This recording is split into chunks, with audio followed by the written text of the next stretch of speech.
Everyone, welcome to ABS e learning. And in this video हम class 10 Kshitij book का chapter Surdas के पद उसकी एक समरी करने वाले हैं। और ये वीडियो थोड़ी फास्ट होगी, इसमें मैं थोड़ा फास्ट एक्सप्लेनेशन दूंगी बिकॉज इस वीडियो में केवल हम समरी पढ़ेंगे सो दैट आप एग्ज़ाम टाइम्स में क्विक रिविजन कर पाओ ईजीली।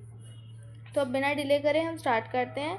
तो ये हमारा सबसे पहला पद है। अब मैं पहले आपको थोड़ा सा एक चीज़ समझा दूँ कि श्री कृष्ण जी जो हैं वो मथुरा गए थे और मथुरा से वो वापस आने वाले थे, बट वो खुद नहीं आए और वो अपने एक दोस्त उद्धव को भेजते हैं योग संदेश लेकर गोपियों के पास, क्योंकि गोपियाँ उनका इंतज़ार कर रही होती हैं, श्री कृष्ण के आने का इंतज़ार कर रही होती हैं।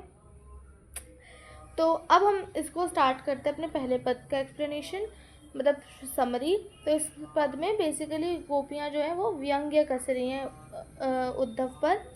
वो क्या कहती हैं कि तुम बहुत बड़भागी यानी कि भाग्यशाली हो।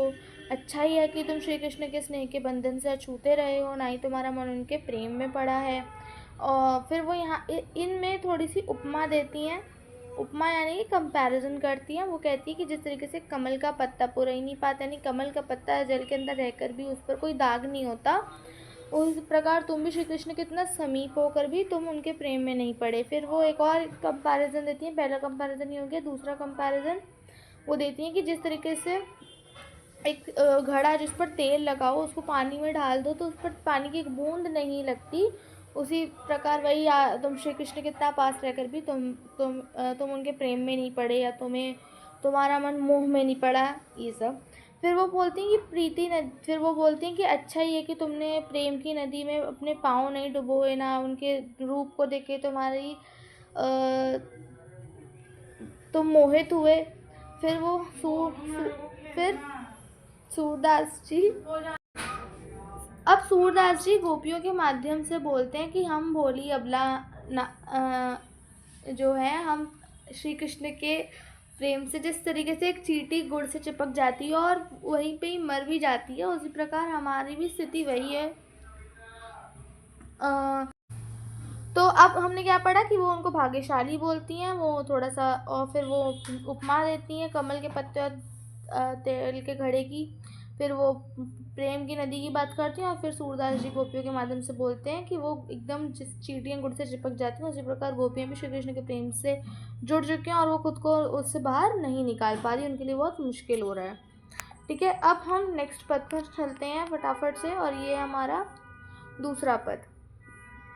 तो अब हम इस दूसरे पद को फटाफट से पढ़ लेते हैं।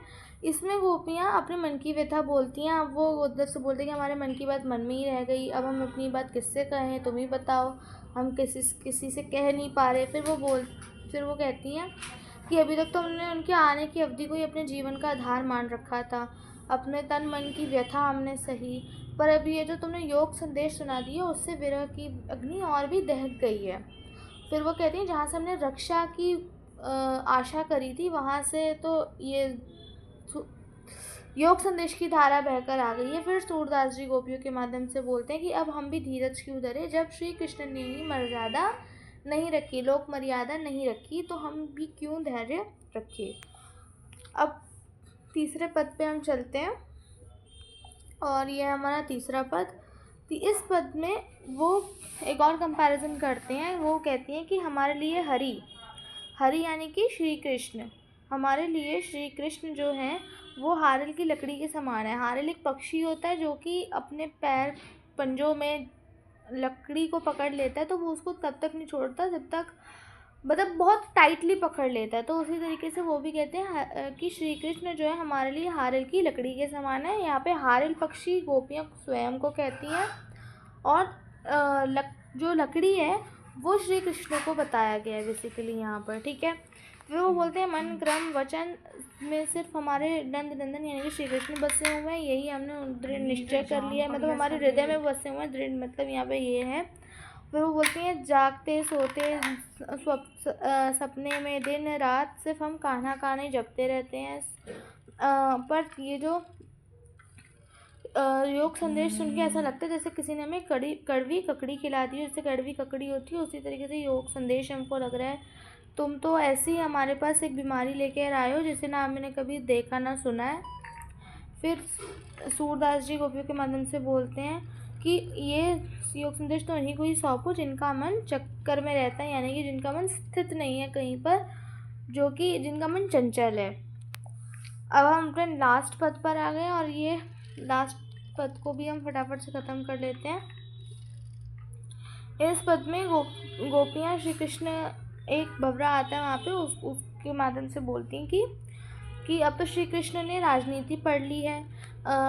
फिर वो कहती हैं हम सारी बातें समझ चुके हैं, हमने सब समाचार पा लिया है। एक तो वो पहले ही चतुर थे, अब उन्होंने गुरु ग्रंथ पढ़ ली है, उनकी बहुत बुद्धि बढ़ गई है, अब हमें ये समझ आ चुका है क्योंकि उन्होंने ये योग संदेश भिजवा दिया है।